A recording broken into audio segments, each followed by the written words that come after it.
It was one of the most brazen crimes of the 20th century. Adolf Coors, chairman of the Coors Brewing Company, was kidnapped and held for ransom, prompting one of the largest manhunts in United States history.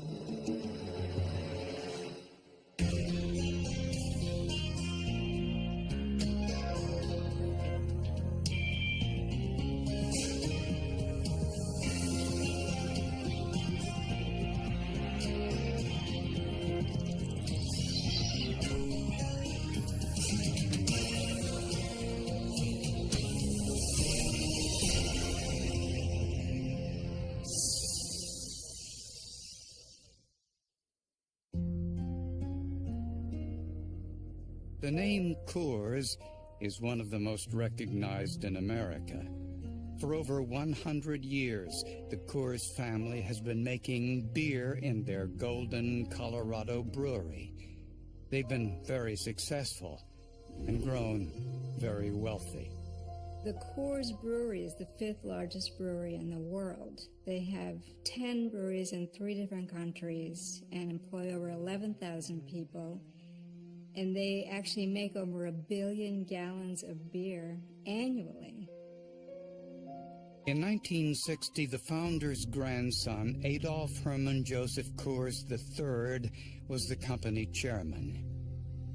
On the morning of February 9, 1960, as was his custom, Adolf Coors got into a station wagon and began his journey from his home to the brewery 12 miles away in Golden, Colorado. But he never arrived. He had left home at 8 o'clock.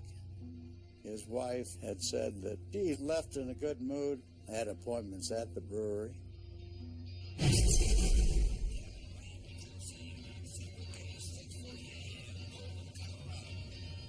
A milkman found Coors' abandoned car on the one-lane Turkey Creek Bridge with the engine running and the radio on. So then they knew that he was missing. He was somewhere. They didn't know where. When investigators arrived, they found a large blood stain in the dirt. In the creek below, they found a lens from Adolf Coors' glasses and 2 hats, Adolf Coors' baseball cap and a brown fedora. Somebody heard some noises down there, which they associated with maybe a gunshot, because it was an area where people hunted quite a bit. The sheriff's department issued an all-points bulletin for Coors, but no one reported seeing him. The next morning, his wife received this typed letter in the mail. Mrs. Coors, your husband has been kidnapped. His car is by Turkey Creek. Call the police or FBI, he dies. Cooperate, he lives. The kidnappers demanded $500,000 for Adolf's safe return. We have no desire to commit murder. All we want is that money. The kidnappers told Mrs. Coors they'd tell her later where to take the money. Deliver immediately after receiving call. Any delay will be regarded as a stall to set up a stakeout. If you follow the instructions, he will be released unharmed within 48 hours after the money is received. The letter was unsigned. The family got the money together and waited by the telephone for instructions on where to deliver it. But the kidnappers never called. After the kidnapping and murder of Charles Lindbergh's baby, the United States government made kidnapping a federal offense, so the FBI quickly took over the investigation into Adolf Coors' abduction. It's the second time one of their members has had a kidnapping attempt, 27 years earlier, the FBI had notified the Coors family of an attempt to kidnap Adolf Coors Jr. The attempt was interrupted, so it did not occur, but the family was very aware that they were targets for this. The Coors family told investigators they were willing to do anything to get the 44-year-old father of four back safely. Money was not an issue. The family was worth millions. His father said, they have something I want, it's my son, and I'm willing to pay to whatever is necessary to get him back. The kidnappers never contacted the Coors family again. Well, it was hoped that he was alive, but I don't think anybody questioned there was a real problem with that blood and his hat and his glasses in the water. The FBI's document examiners carefully studied the typed ransom note for clues. First, they dusted the letter for fingerprints and didn't find any. But they noticed right away that the typist was proficient. The typist here leaves 2 spaces after a period. That's what you were taught to do in typing class. There don't appear to be any typos, no misstriking of the keys here. Overall, a very good job of typing. And the typeface was distinctive. The type style we're looking at here was made by a Swiss firm named Seetag. This proprietary typeface was used by 2 typewriter manufacturers, Hermes in Switzerland and the Royal McBee Company in Holland. The numerals in the ransom letter told the story. You could differentiate between the Hermes and the Royalite by the numerals. They're round numerals, so the bottom of the 5 or the bottom of the 3 come back up. They're even with the baseline of the other letters, like the M or N. So the document examiners concluded that the kidnapper used a Royalite portable typewriter. Finding it wouldn't be easy. That factory was turning out the Royalite Portable, which was a specific model sold by Royal as part of their line of portables in the late 50s and early 60s. $49.95 list, sold widely, in department stores and various other outlets throughout the U.S. And the FBI noticed one more thing. The kidnapper's typewriter had a tiny defect. The letter S was lower than all the others. So that letter S being low would be one characteristic pointing towards the work product of a particular machine. While the typewriter analysis was going on, the FBI got a number of possible leads. The most promising was from a man who saw an automobile parked near the kidnapping site. There was a man near the bridge who was guarding his mines, and he told the police that he had seen a car there.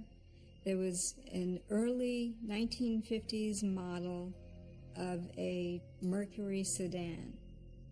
And he even remembered part of the license plate number because he was afraid it was somebody who was coming out to disturb his mines. The man said he remembered the sequence. AT62 in the license. Within the greater Denver area, police found 4 Mercury sedans with AT62 in the license number. Naturally, the FBI checked all of them. But one in particular caught their attention. It was registered to a man named Walter Osborne, who bought the car just 1 month earlier.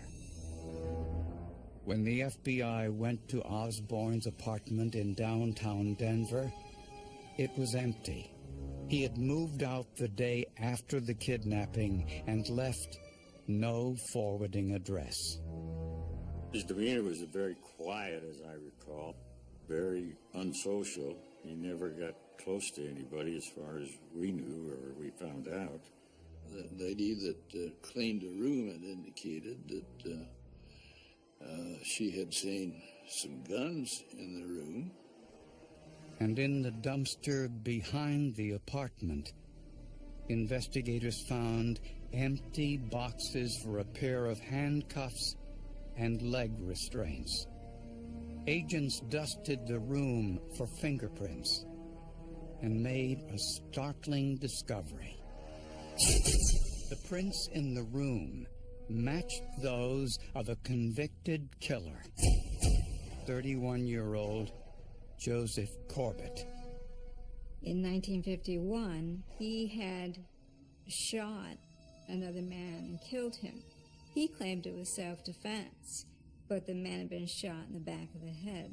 It's not self-defense. So he was convicted. But he was a model prisoner, so he was eventually moved from maximum security to minimum security. From there, he escaped.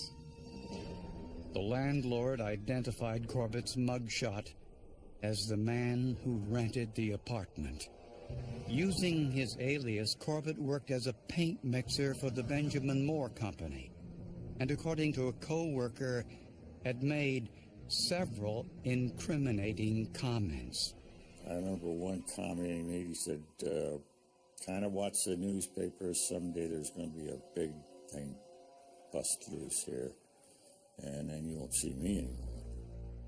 According to the Benjamin Moore Company, Corbett simply stopped coming to work after the kidnapping, and they never heard from him again. And a resident at Corbett's rooming house told the FBI one more thing. He often heard Corbett typing late into the night. Joseph Corbett, an escaped killer, was the prime suspect in the kidnapping of Adolf Coors III. Investigators knew the ransom letter was typed using a European brand Royal Light portable typewriter. The FBI identified only 2 stores in Denver that sold this make and model.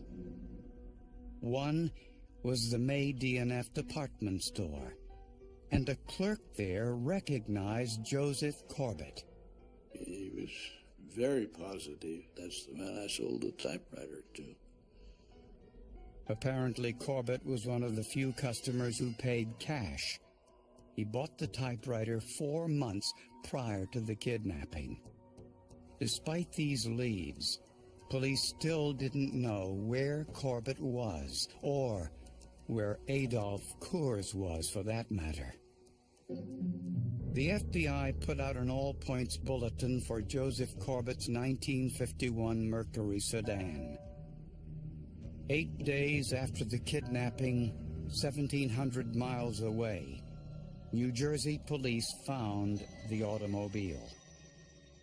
A fire chief in Atlantic City, New Jersey, who reported that they'd found a 51 Mercury in their dump burning, that had been doused with gasoline, and so the interior was pretty well destroyed. There were no license plates on it, but the serial number on its engine block showed the car belonged to Walter Osborne, the alias used by Joseph Corbett. On the undercarriage of the car, investigators found 4 layers of soil. The most recent soil sample on the outside contained sand, most likely from the New Jersey coast. The second layer was unremarkable, most likely from the drive across the country.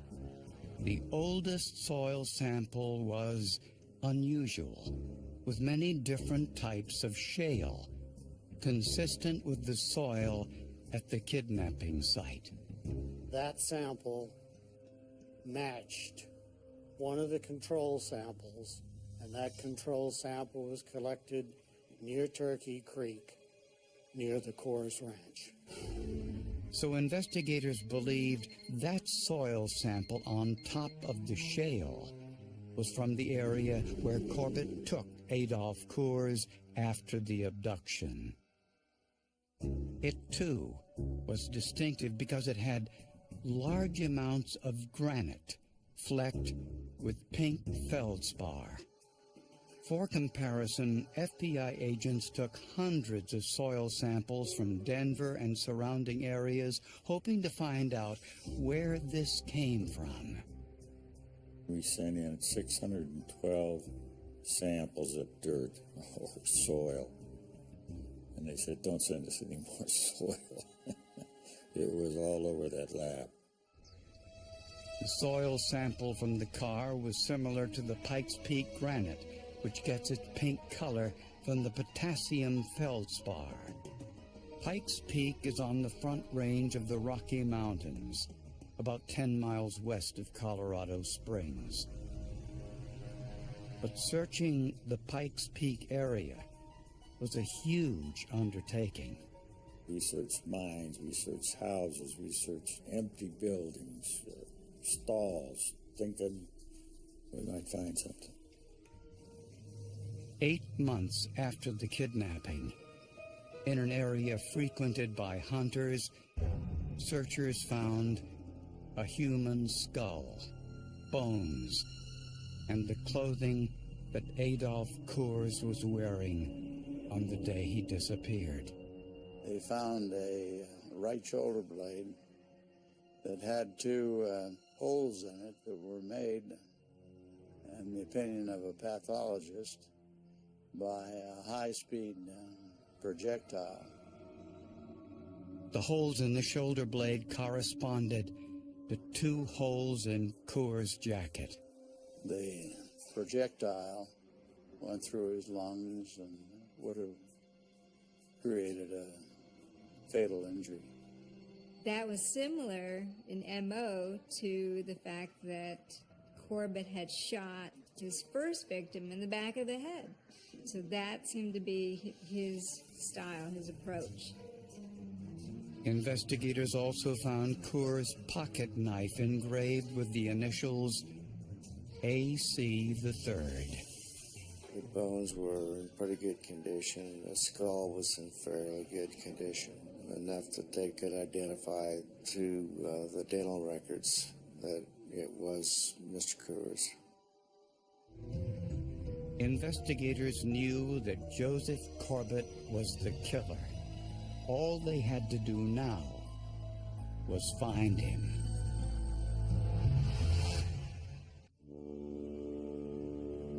Joseph Corbett was the prime suspect in Adolf Coors' kidnapping and murder. Each of the special agents... FBI Director J. Edgar Hoover called Corbett the most wanted man in America. Based on the forensic evidence, the FBI believed that Corbett planned this crime for months. We know that Corbett purchased his typewriter several months ahead of time. He's watching Ad Coors drive to work, so he now knows the route. He's looking on this route to know where is the best way to try to apprehend him, where there won't be witnesses, where even Coors won't have any suspicions that anything's wrong. 1 month before the kidnapping, Corbett purchased a 1951 Mercury automobile and stored it in an off-site garage so no one in his apartment building knew he owned it. The evidence shows that Corbett typed the ransom note and mailed it to Mrs. Coors on the morning of the kidnapping. He put the handcuffs and leg restraints in the car, then drove out to the secluded Turkey Creek Bridge to wait for Adolf Coors. Most likely, he backed his car onto the bridge to make it look like it had broken down.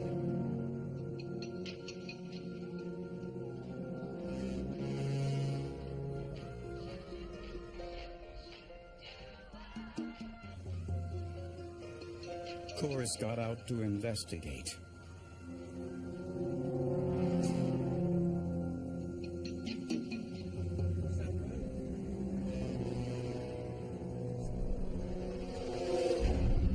The evidence suggests there was a fight, and that Coors ran back to his car for cover. Corbett fired twice, hitting Coors in the back, killing him instantly. With Coors dead, Corbett may have panicked, and he abandoned his plans to collect the ransom. The geologic evidence shows that Corbett drove to the Rocky Mountains, 45 minutes away, to dump the body. It was an area he was familiar with as a hunter. He left town the next day and drove to New Jersey, where he set his car on fire to destroy potential evidence. But it didn't eliminate the serial number or the geological evidence underneath the bumper.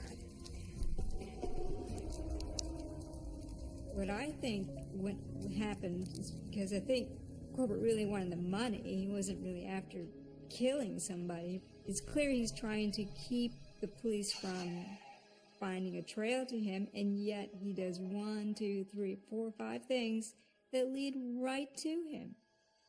So he's careful, but he's quite limited in his awareness of what he's actually doing that is making it easier to find him.